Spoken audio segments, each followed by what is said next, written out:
Hi everyone!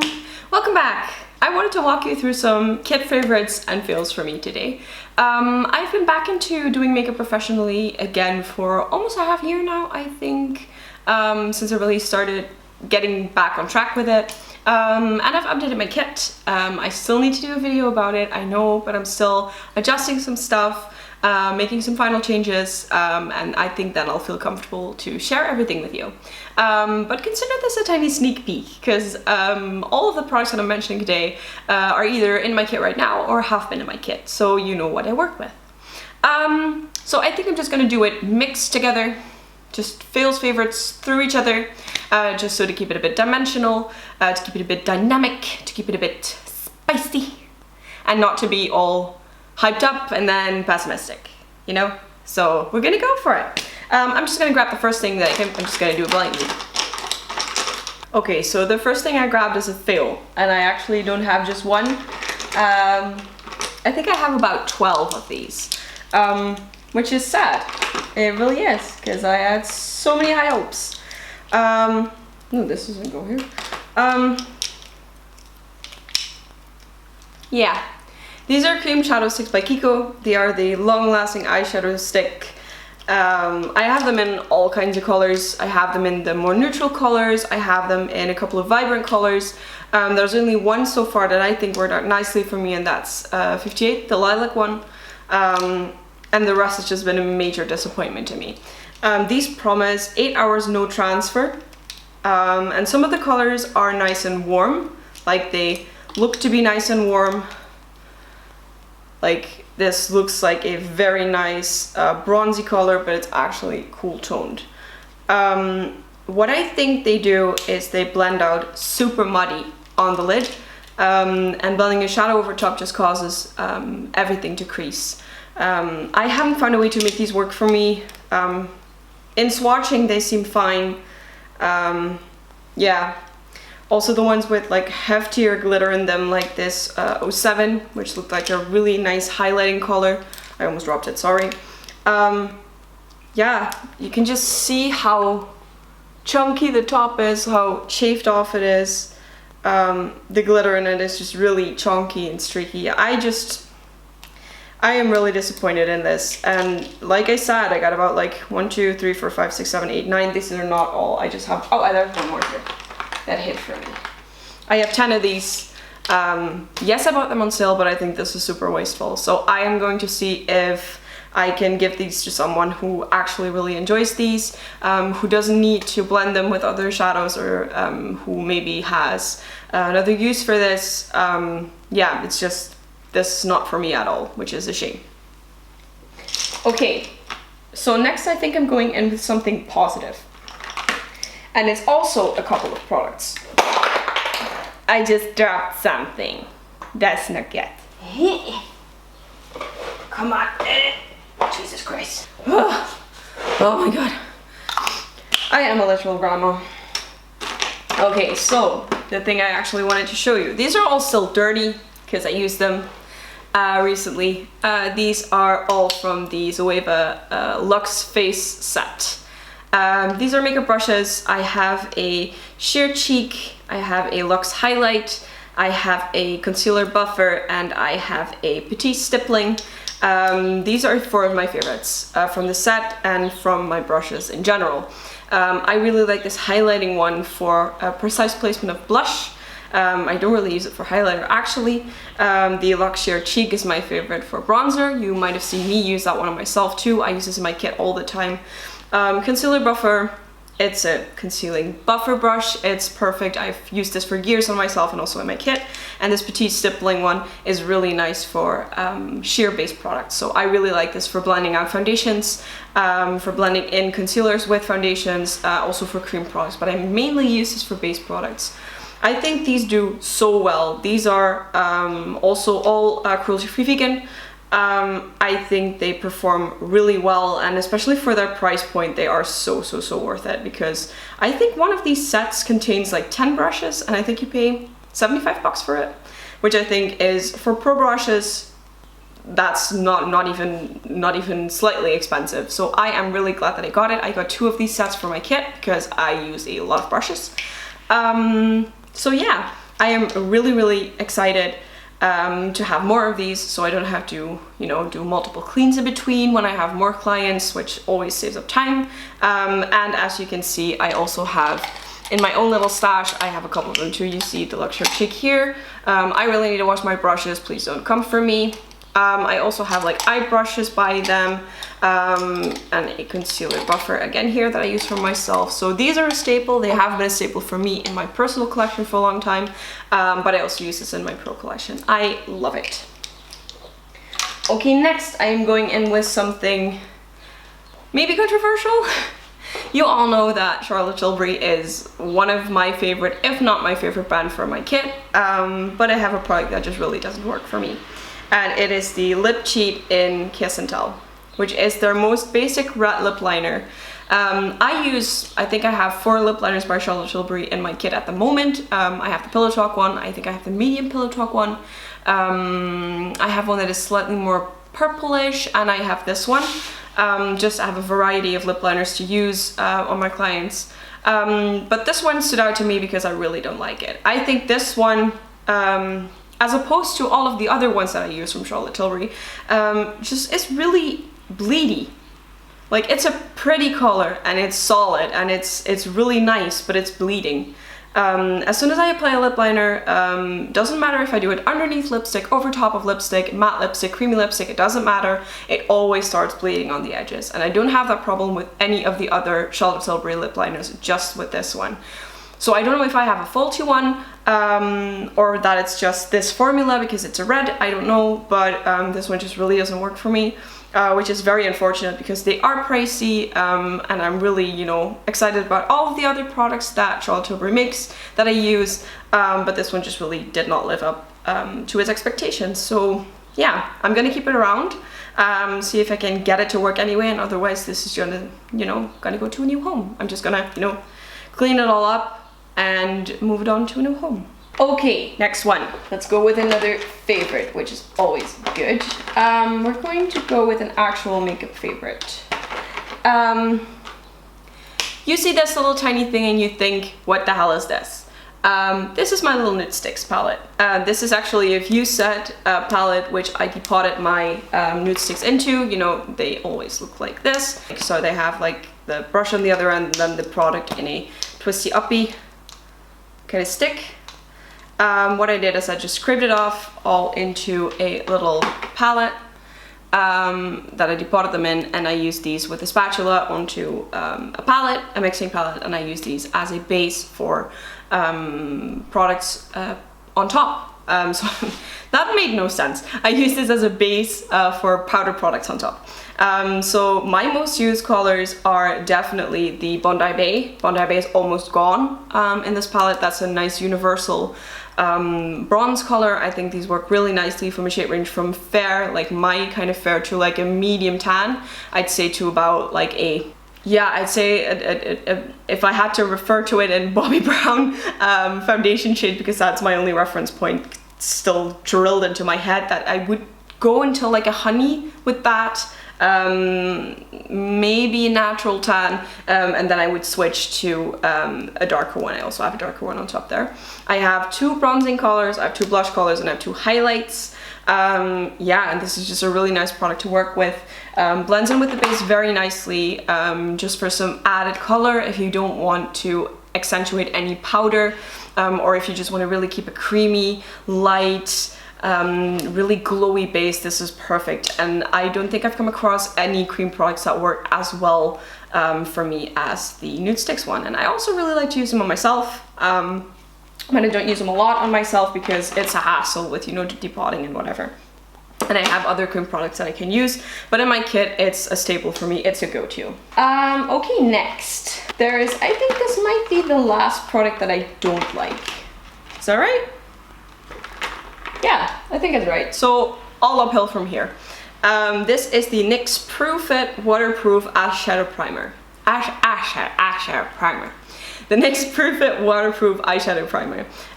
So this to me looked like any other eyeshadow primer. You know, I've used the Urban Decay one, I've used the NARS one before I went cruelty free.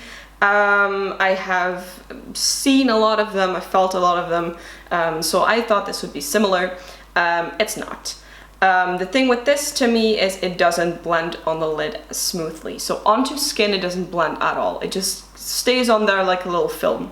And usually that's okay because, you know, you have a little sticky base that you can put your base eyeshadow on top of, but this just turns chunky to me. And again, I don't know if this is a faulty product or if this is just the way it's formulated, but it doesn't work for me at all. I like to use this on clients that need to wear their makeup like longer periods of time. So this is not for shoot makeup, this is more for like bridal, red carpet like makeups that I want to use this. But I just can't seem to spread it around in a nice equal way onto the lid, which is a shame, I think. So I'm going to look for a replacement for this, and I'm gonna pass this on to, I think, someone else to see if they can work around with it, because this is a no for me, unfortunately. I forgot there is still one product to go that I don't like, so we have a nice balance. Okay, another favorite. This should not come as a surprise. These are my Charlotte Tilbury Light Wonder foundations. They usually look like this. I think we all know what they look like because they've been around for a long time and I've talked about them multiple times. Yeah, this is my go-to foundation. I have 4 shades. I have the shade 1, 5, 6, and 9, and I can do almost any kind of skin until I would say a golden skin tone with this. For dark skin, I use different products because I don't think this is suitable for really deep and dark skin. But like for my regular clients, most of my clientele is on the lighter spectrum of skin tones. I can serve them with this. This is the nicest base I can have. It builds onto itself really smoothly. It works really well with skin texture. It just glides over. It doesn't accentuate anything, and it stays put for as long as I need it. I also use this on red carpet clients, on brides. It works really well together with a powder. Yeah, this is just my go-to, and I wouldn't change this out for the world. So my babies, these are my babies. On to my actual last fill. It's the e.l.f. Stay All Night Micro Fine Setting Mist. I think I've mentioned before that I like this. Hear me out, I am not a hypocrite. Maybe I am, but not regarding this. So I have worked with this product for quite a little while. I use it in my kit, it's quite well loved, as you can see. Because I like to set the face if I powdered it before sending one onto set or sending someone away to go about their day, like if they are a bride or a red carpet client. But I recently tried out a different setting spray, and that made me realize just how worthless this one is. It doesn't do anything for setting makeup. Like, it just adds a little film over top of the makeup, just like you would with just a regular water spray. Just imagine you spraying a little bit of water on top of your skin for added dew. That's exactly what this does. It doesn't add to the 16-hour wear that it promises. I don't think it does that. Yeah, the only thing I have to say about this is that it smells really nice, and I will finish it up because it didn't harm my skin, it didn't harm any of my clients' skin, so I think I'm just gonna keep on using this on myself, I guess, just to finish it up, because I think it would be wasteful not to, but then use it just as a refresher. So yeah. Oh, my batteries die on me. Why do they die on me? Wah. Next product, or products plural, are favorites of mine, definitely. I've mentioned these before. These are the LimeCrime Bushy Brow collection. So I have their brow gels, and I have the precision pens.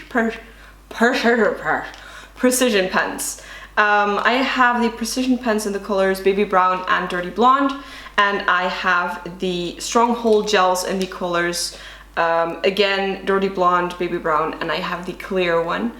I really like these gels because the spoolie on the end is so fine, it grabs the hairs really nicely, and the gel, the fibrous gel, really adds volume and hold to the brows. I love this stuff. This makes for such a good natural brow. Also, the clear one is just a really nice addition to set a brow up straight if someone has already really full and fluffy and nice brows, or if a tint is a bit too much for a brow. And if you need any shading in, any color correction, any filling up sparse areas in a brow, the pens are amazing. The nibs are really fine. are really nice. The color payoff is really nice, and you can just make a really nice brow with these. I have actually used these on myself too, especially when I have my eyebrows dyed. My god, talking is hard today. When I have my eyebrows dyed and there are some areas that let go of the dye sooner than other areas, I will use this to enhance the shape at a certain point in my brow. So these are absolute staples for me. I don't want to work without these. Next is a tool favorite, which is maybe not as exciting, but these are the W7 disposable mascara ones. These are the best mascara ones that I have ever had. They come in 3 different styles. You call them styles? Whatever. You have a lengthening style, a volumizing style, and a curling style. They are all plastic, so I really like that because I can really dose the amount of product that I transfer onto a lash, and I really like working with plastic bristles instead of like hair bristles on clients, because I think the application is a bit more precise and not as all over the place. I tend to really be messy with a more hairy wand on people, so these are perfect. I really like the lengthening style. See if I can find one for you to show you the difference. Let me see. Okay, so this is a volumizing one. Has a little spiky ball on the top. I don't know if you can tell, but it has a little spiky ball on the top, so you can really get into the really fine hairs on the sides. This is the lengthening one. This is my absolute favorite. It's a little longer than the other. Oh, that's optical. No, it is. It's a tiny bit longer than the other one, and it has just the best shape, and it really grasps the lashes really nicely. And we also have the curling one, which I am unopinionated about. Yeah, I just use whichever one I grasp, but I have found that I really just like the lengthening one the most. And I go through a lot of these. These are really cheap, and these are great. I like these a lot, and I will repurchase them until the end of times. So on to my very last favorite for today. There are many more favorites to come. There are so many products in my kit that I like, but I want to easy win to it and don't make this too lengthy. It's the Danessa Myricks ColorFixes. This shade in particular I want to mention because this is my go-to red lip shade. So I think a couple of pros I have worked with. It's a MAC squeezy tube.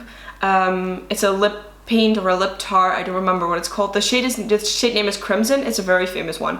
And it's, I think, similar to this, but you know, MAC isn't cruelty free, so I don't use MAC. But this is really similar. It's like it's an art paint. You can use it for eye, for lip, and for cheek. It's a waterproof matte liquid pigment. And it just gives off the most amazing color. And the lasting power of this is amazing, especially for lips. So if I have a bride who wants a red lip, or if I have a red carpet client who wants a red lip, I recently had one, I will always opt for this to make sure that they don't have to worry about touch-ups or anything during the day. This is perfect. I have these in a lot of different colors, like really bright neons. I have the gloss. I have a black one that I use as a liner, for a really decent waterproof liner. Yeah, these are amazing. The tubes are very small and they are quite pricey. I mean, I think you pay 20 bucks for a tiny tube like this, but this is the best pro product around, I think, for cream colors to use. You can use these as an eyeshadow shade, as I said, just as something around the eye, so it's safe for usage around the eyes. For lips, you can use it on cheeks. I've even seen people coat lashes in it to give like a colorful lash. It's very versatile. They blend, they mix. Yeah, I really like it, but this one in particular has been my favorite recently, because I figured out that this is a really nice lip shade. Okay, so these were all the makeup favorites for my kit that I have for you today. Also a couple of fails, because I think you can only judge a product well if you have worked with it for a little while, have used it on different skin types, different people, different skin tones, different, you know, types of whatever you use the product on, so if it's eyes, lips, whatever. So I wanted to give every product a fair chance before judging them, but there are just a couple of products, like for example the KIKO ones, that I've tried time and time again, and that just don't seem to work for me. Which is unfortunate, but that doesn't mean that it's a bad product, it just doesn't mean that it works for me.